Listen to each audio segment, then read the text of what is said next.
Yeah, my name is Andreas Falkenberg, and I am consulting, but I now merge my consulting business with a company called Actron. So the Dr. Falkenberg Technology Consulting will be merged with a company called Actron in the future. So I have an updated email at least in this presentation later on. But my old email will be will work still, so for contact purposes for sure. And now I'm sorry, I'm on the wrong. Okay, here's this one. So the presentation here. Oh, this is a correct starting point. I'm sorry. So the presentation here is acceleration of CUDA kernels through Fusion, and I'm doing measurements for AvgPool2D and for ReLU. And so first I will give an overview, then I will give this statement, basically a statement what the issue is and what the proposal is.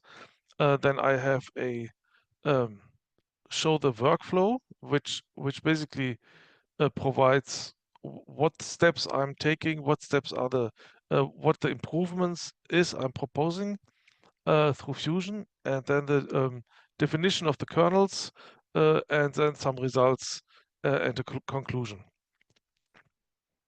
So in this overview, so first of all, the execution of large language models and other neural networks if it's done on a CPU, it's often too slow for practical applications. So if you just basically utilize without doing anything a normal CPU, even a very advanced CPU, it basically is not necessarily a fast process. And therefore, lots of companies come up with accelerators, and there are businesses which are entirely dedicated to build accelerators. I mean, the most common types of accelerators are either GPU based. So if we have, we also see tensor processing unit from, let's say, Google, neural processing units, which are embedded in other environments, and FPGAs, for example. So Xilinx FPGA, Altera FPGA, which provide a means to build these accelerators.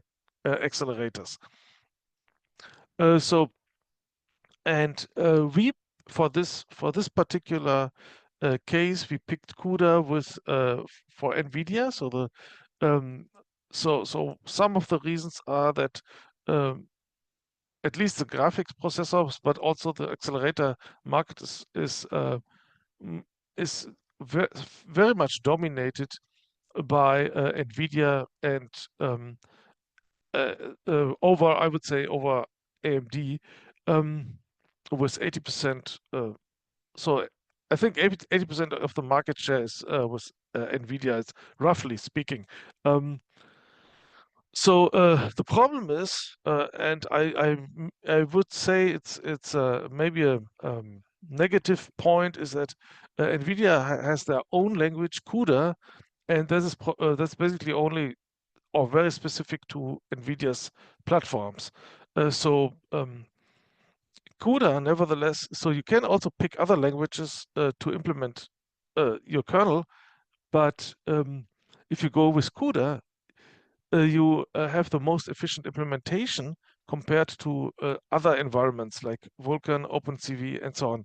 So the thing is with CUDA is if you go with NVIDIA, you should use CUDA, but the negative point is it's you only can run your software on CUDA. Nevertheless, one of the very good positive things about CUDA is that it's very well supported by programming environments. Let's say it's available for let's say Visual Studio. It's well supported in those programming environments. So here's shown so when a kernel implementation is available for an accelerator, we have something like the following, like high-level situation. We basically start. Let's say we have 3 operators in a network. So the first operator may be executed on a CPU, and then we have the second operator where there's a kernel available for the basically the kernel available for, let's say, in CUDA for this particular operator that can be sent to the GPU, and the interface usually some kind of DMA transfer. The GPU is triggered, or and then the data comes back to the CPU, and then the flow goes on. So this is the problem comes in when we have 2 kernels which are technically back to back, but the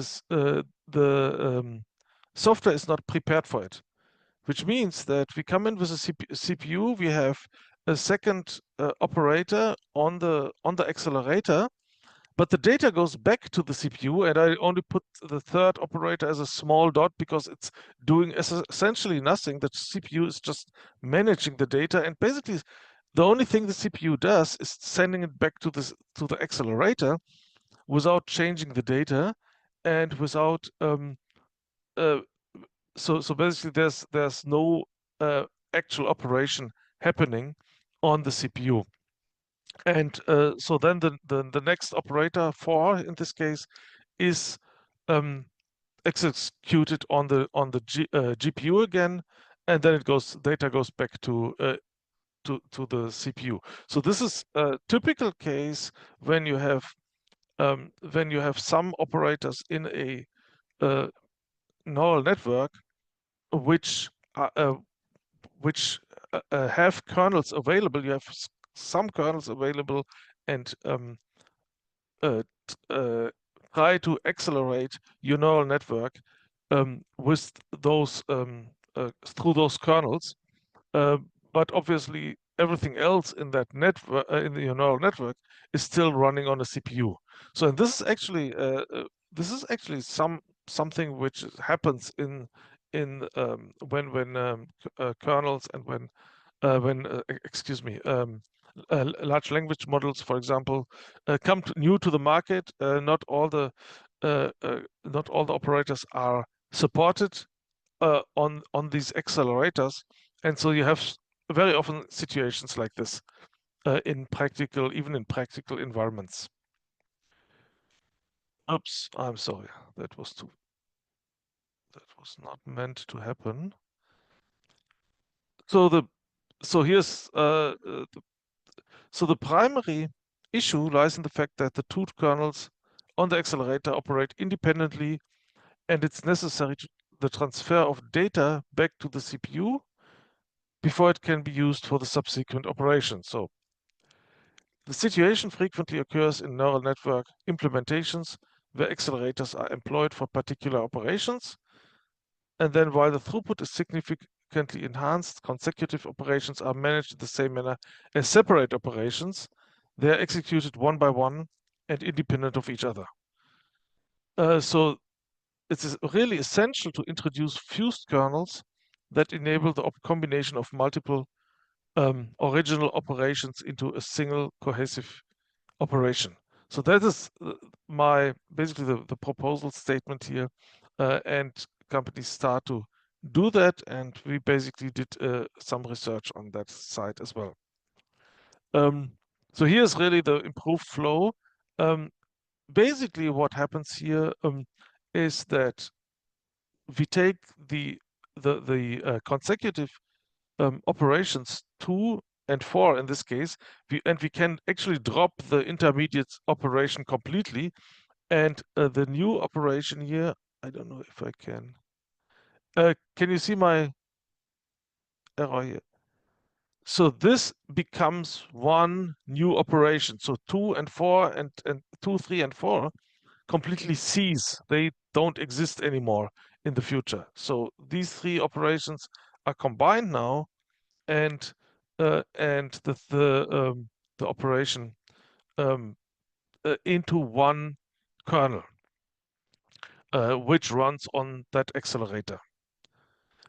So we did that for several examples. I have the later paper which shows another example, but this one shows the AvgPool2D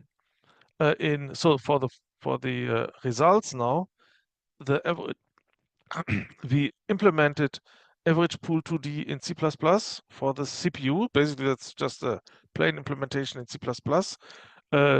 Then the AvgPool2D in CUDA. Then also we implemented ReLU in C++ for CPU and ReLU in CUDA.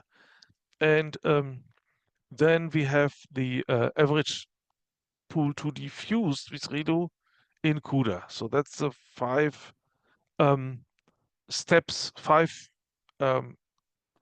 operations we implemented and compared.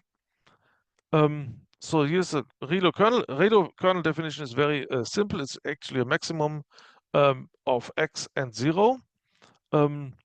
It's an element-wise operation, so it basically works on each element. If you have a matrix coming in, it works on each element, and each element is independent of each other of any other element. So this is a very easy or a nice example for acceleration on a parallel environment like a GPU. So that's kind of the operation we did with a matrix, kind of embedded for loops, which basically show it's a straightforward element-wise operation. And then for the kernel AvgPool kernel definition, or AvgPool mathematical definition, I'm sorry. Basically, what happens, we take. So this is the formula. This is basically showing we go in again in 2 dimensions. The kernel size is kh and kw, and basically we carve out these squares out of the larger matrix and take the average of those values in that square. So here it's shown a little bit better. I'm sorry, give me one moment.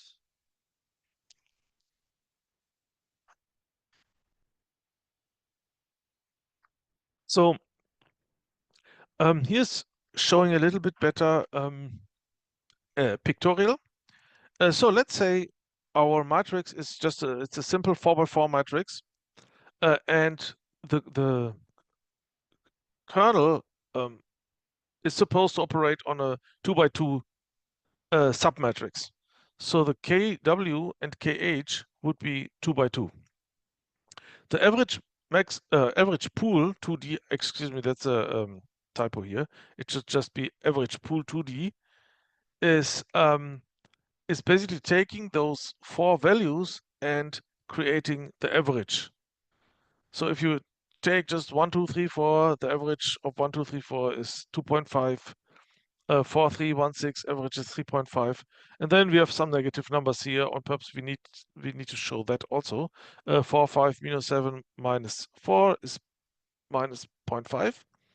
And then we apply the ReLU operation, which basically takes the maximum between the value and 0. So this one, since it's below 0, minus 0.5, it basically takes the maximum, and 0 is larger than minus 0.5. So only this value, the ReLU really makes a difference. So, and then we basically show in the next couple of slides, we show all the measurements we did, the AvgPool2D on CPU. Actually, let me just flip through, go through the slides. We basically look at all the combinations and show the fused AvgPool2D and with ReLU on GPU. That is the target here. So here we can see when we look at the CPU, we see kind of a linear behavior. When we have a matrix size of different dy matrix sizes, and then across dx, we basically have, for example, 512 by 512 here. Down here is this line, and then it one dimension increases to 3075 as well. And then, so it's a nice, relatively linear behavior. This is noise basically. So if it's supposed to be linear, but you have some overhead through the system itself, starting the process and everything. So and you can hardly see a difference. That's interesting. Interesting here to if we add the ReLU component, we can hardly see a difference actually. It's a little bit slower, but the ReLU really does not contribute too much because it's only working on a much smaller data set. We already have 8x8 matrices. The kernel is 8x8, so the data here from AvgPool2D is reduced considerably, and before it's going into ReLU. So here, basically, here it shows that really the difference is you can almost say it's in the noise, and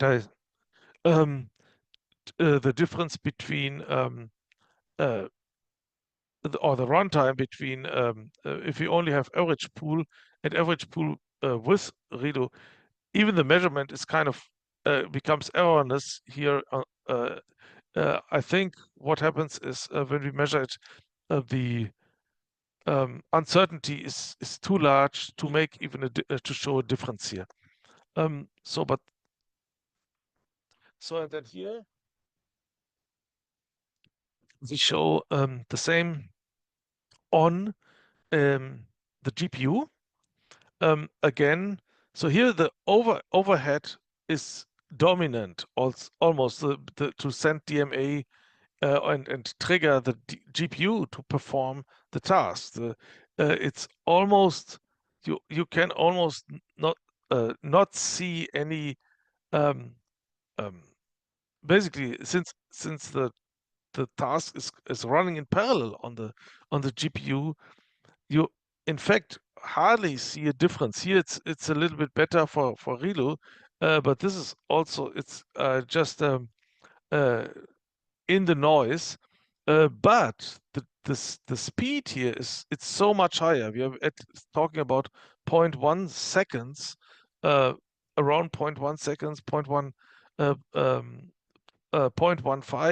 We don't even reach 0.15 seconds for all these examples we have, whereas before we had over up to 2 seconds for the same task. So and even the acceleration between